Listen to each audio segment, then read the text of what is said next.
What's up, folks, and welcome back to Dyce Reacts, where we are staying in London, England tonight.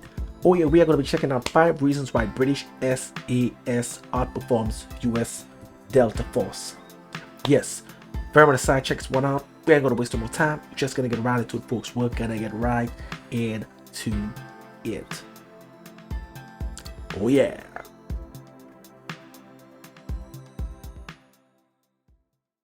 When it comes to elite special forces, two names often dominate the conversation: the British SAS and the US Delta Force. Both are among the best trained and most effective units in the world, known for their daring missions and unmatched skills. But what makes the SAS stand out? How does this legendary unit consistently excel even against a powerhouse like Delta Force? Today, we are diving into the 5 reasons why the British SAS outperforms the US Delta Force. Stick around because the last reason might surprise you. All right. Number 5. Selection process. The SAS selection process is legendary for its difficulty, with over 90% of candidates failing to make the cut. Candidates face extreme physical and mental challenges, including a grueling 40-mile endurance march across the Brecon Beacons, carrying a 55-pound pack and navigating with just a map and compass. But it's not just physical. The selection also includes jungle survival training in Belize, resistance to interrogation scenarios lasting up to 36 hours, and long periods of isolation to test mental fortitude. In contrast, Delta Force's selection process, while rigorous, focuses more on advanced marksmanship and task-specific skills. The SAS's emphasis on broader resilience and adaptability ensures its operatives are prepared for any mission, no matter how unpredictable. Number 4. Global influence. The SAS isn't just another special forces unit. It's the blueprint for modern special operations worldwide. Founded in 1941, the SAS pioneered unconventional warfare during World War II. Colonel Charles Beckwith, the founder of Delta Force, served as an exchange officer with the SAS in the 1970s.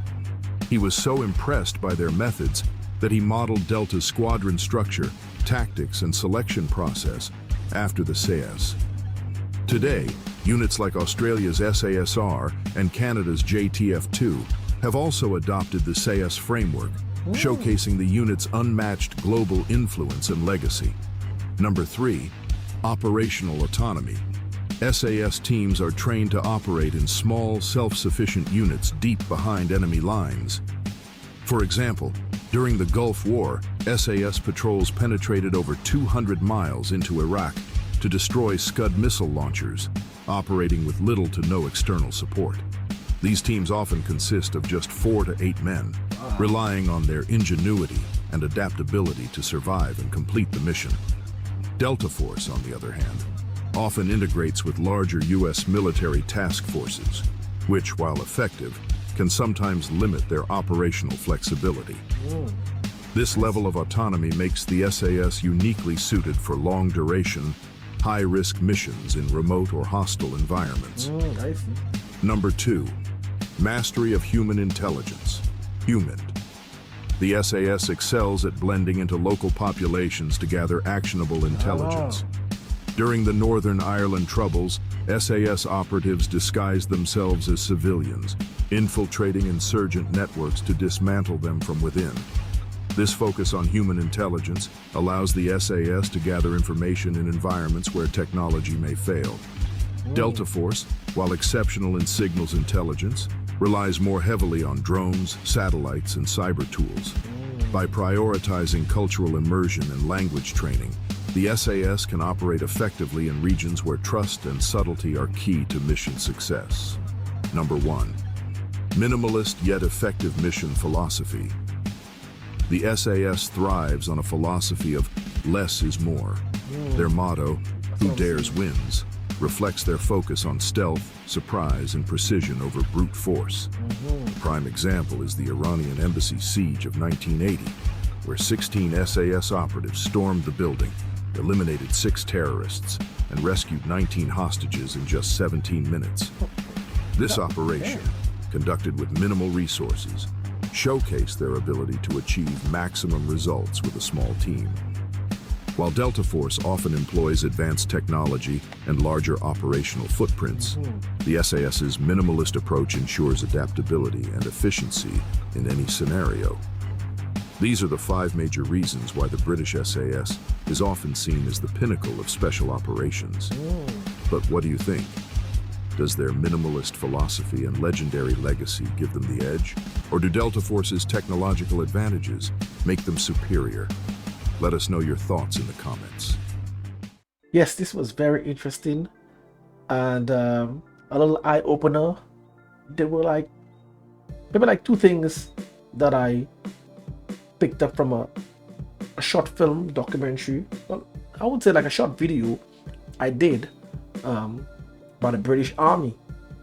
But what I'm really getting between the two, the difference, both are amazing in their own right, but I'm seeing that the SAS use a lot of stealth in their missions.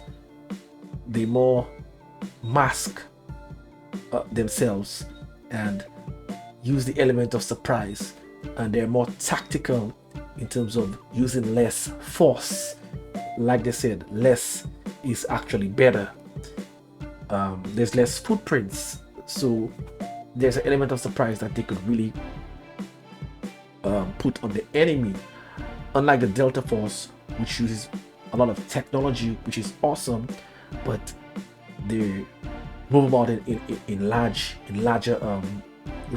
they do things in larger spectacle, so there's a larger footprint, so the enemy can actually, I wouldn't say defeat them, but they can be on guard. Unlike the SAS, you don't really have to be on guard. You wouldn't need to be on guard if you're the enemy, because you're not seeing that there is any kind of threat. So that's where the SAS is really dangerous, because of the insurgents and the different ways they could get at you that you wouldn't think that could, I wouldn't say could be done, but you wouldn't think they would attempt to do such tactics, especially in today's age, where you could do a lot of missions with technology, where you wouldn't actually put your soldiers at risk being close to the enemy as possible, where they can actually maybe hold the enemy hostage and use the enemy as a chess piece to try to gain some advantage. But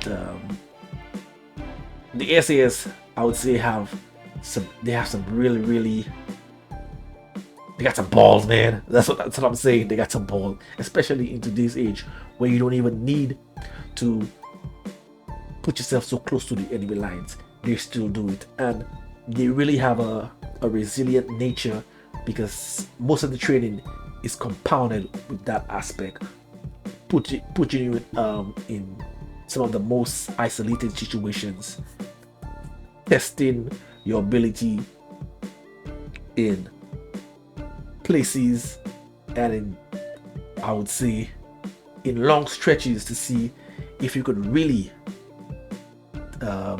go through with the test that they put on the soldier. So there's a lot of resilience, a lot of how would I say it? It's a word that I'm looking for. I'm very impressed with the SAS. Delta Force, same thing. I don't really know who to give the edge in that one. Both are amazing, but it depends on the situation. But definitely the SAS, they got some balls. I must say, they got some balls to do some of those tactics, especially in today's age. What do you guys think? I can't make my decision as to which one is better. I don't think there is a better I don't think there is better unless it's situational. What is the situation? And you could decide which tactic would be better. That's the way I'm gonna put it. Yes. Yeah. Hit me up in the comments. What do you guys think? If you want to see that long shot outro that I do, hit me on Dyce Reacts where I do music reactions. This way I'm going to be making my exit. So until next time, peace out.